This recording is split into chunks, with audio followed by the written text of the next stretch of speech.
Courtney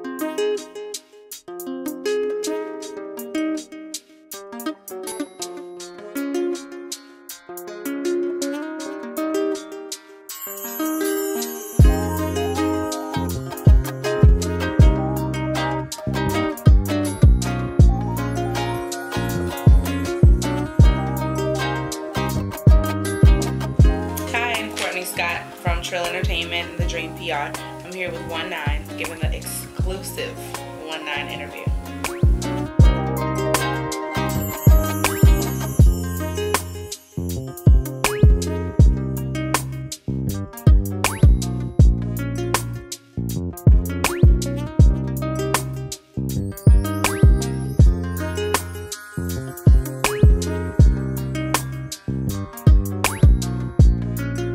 You know, the entertainment industry is one that is scary, of course. I'm gonna be the first to say that yes, it is scary for everybody. But if you're a tough person and you know you're driven, you know what you want and you're focused, you just work your way through it. It reminds me a lot of politics, actually, and corporate America. It's handled very different. Of course, you have more fun, but in the long run, it's all the same thing. You know, you have to be driven on your goal. You're there for a reason. You have to have business conversation. But I've always been a fighter, and that's one of the things that, you know, I think a lot about the life experiences that I've had, and I have had a lot of them. That's one big thing. You know, my dad is really important to me, but I just remember that day I felt like I was gonna drown, and I was sitting there just kicking and, you know, moving and doing all that, but I didn't drown, you know. I kind of swam out, kind of ended up doggy pedaling by accident, and my dad was like, see, I told you you can do it. And don't get me wrong, he didn't just throw me in the water. I've had so-called swimming lessons, and I just never learned how to do it because I was always scared. But, you know, my dad has always told me, you just go out there and you do what you have to do. You're a smart person. You know, life is life. When you have the fundamentals of life, you can go through any situation and do what you need to do. So that's the same thing about the entertainment industry. You know, long story short, it's fun and you just make it happen. I'm originally from New Orleans, Louisiana. I was reared in San Jose, California, and spent a lot more time back in New Orleans, and then ended up in Baton Rouge, and I've been here for about 10 years, so I can't really disclaim Baton Rouge either because I graduated from high school here. So combination of all those places. Titles that I've given myself as the hustlicist, basically, that's hustle and publicist put together, and that's me pretty much, you know. Everything that I do, even if it's business management, I'm thinking about the publicity and how can we promote it and how can we put it out. And the hustle is just basically the drive that's within me. A lot of people think hustle is a negative term, but I use it positively because it's not hustle as in demeaning, but hustle as in I'm gonna make it happen by any means necessary, basically.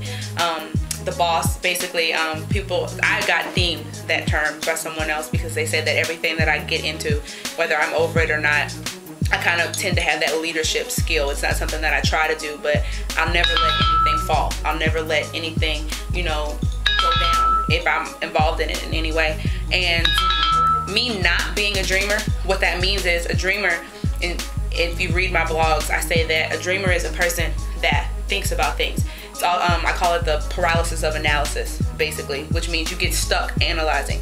You get stuck thinking and contemplating and planning and putting it together. You're so stuck planning and trying to prepare. When the day comes, you're missing it because you're still trying to prepare. You know, sometimes you just have to feel the moment and just go with it. So I'm not gonna dream about anything. I'm gonna make that dream a reality.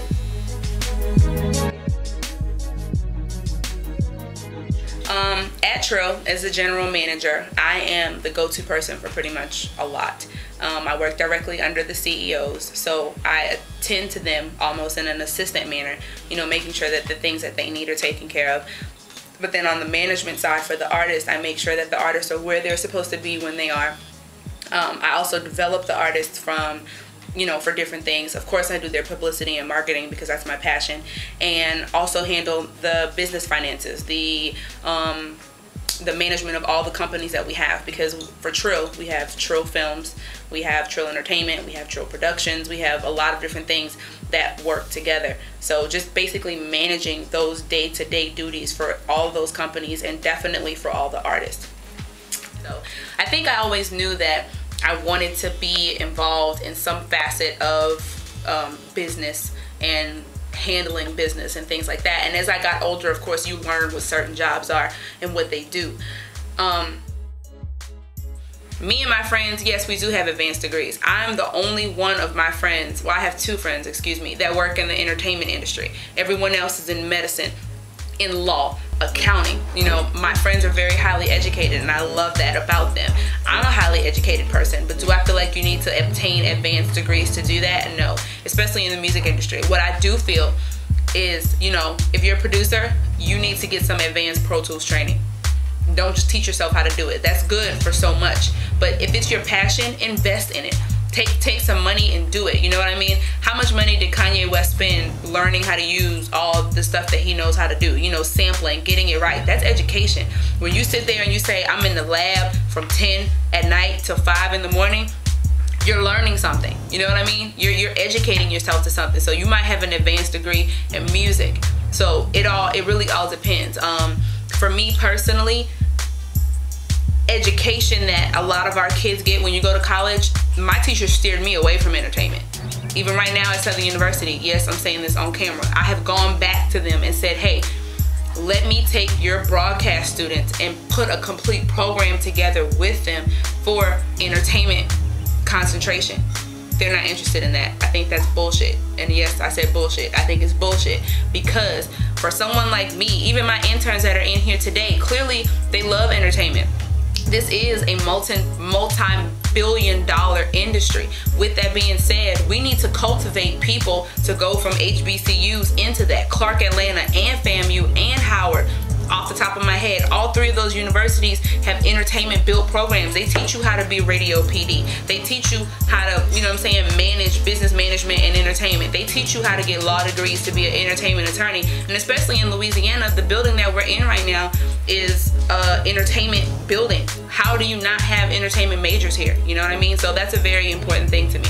And it is what it is on the educational tip. You got to make sure you gain your education the best way that you know how. Whether it's teaching yourself, then once you get the money, you're going into advanced programs, but definitely take money and time, especially time, and invest it in what you're trying to do. It does not come easy. Entertainment is not something you can just walk in. If you have it, do it. You got to put effort into it or it's not going to work. An additional thing about education is, if you're not disciplined, you need to go to school, because one thing that college does give you is discipline. It takes discipline to wake up, go to class, and do that. So if you're not already a disciplined person, that's one thing that I do have to say that my education did give me. It gave me discipline to wake up when I need to wake up, to do what I need to do on a freelance kind of schedule. So if you're not so much a disciplined person, the one thing that a college education will give you is discipline, because that's the only way you're going to graduate.